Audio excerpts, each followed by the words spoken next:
મહેસાણા જિલ્લાના વિસનગર શહેરના એપીએમસીના હોલમાં રાષ્ટ્રીય ગ્રામીણ આજીવિકા મિશન અંતર્ગત ખેતી સાથે જોડાયેલી તાલુકાની સ્વસહાય જૂથની બહેનોની 5 દિવસની પ્રાકૃતિક ખેતીની તાલીમ શિબિરનું આયોજન કરવામાં આવ્યું હતું, જેમાં ગુજરાત નેચરલ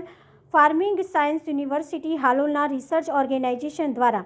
તાલુકાની પ્રથમ બેચમાં 30 જેટલી સખી મંડળની બહેનોને પ્રાકૃતિક ખેતી અંગેનું માર્ગદર્શન આપવામાં આવ્યું હતું, જેમાં રાસાયણિક ખાતરો અને વિષયુક્ત દવાઓના ઉપયોગથી જમીનમાંથી અળસિયાઓનો નાશ થતાં ખેતીલાયક જમીનમાંથી ફળદ્રુપતા ઓછી થઈ જાય છે, ત્યારે ખેતીલાયક જમીનને ફળદ્રુપતાવાળી બનાવવા માટે પ્રાકૃતિક ખેતી જ શ્રેષ્ઠ ઉપાય છે। આ કાર્યક્રમમાં એપીએમસીના ડિરેક્ટર ભરતભાઈ ચૌધરી, મદદનીશ ટીડીઓ રોહિતભાઈ રાવલ, મહેસાણા મિશન મંગલમ જિલ્લા એપીએમસી શ્રી રમેશભાઈ પટેલ, તાલુકા લાઇવલીહુડ મેનેજર શ્રીમતી જયશ્રીબેન રાવલ ઉપસ્થિત રહ્યા હતા અને બહેનોને પ્રાકૃતિક ખેતીની સમજ આપી હતી, જેમાં શિબિરના છેલ્લા દિવસે આ વિસ્તારના સ્થાનિક ધારાસભ્ય અને ગુજરાત રાજ્યના કેબિનેટ મંત્રી શ્રી ઋષિકેશ પટેલ હાજર રહ્યા હતા અને હાજર તમામ બહેનોને પણ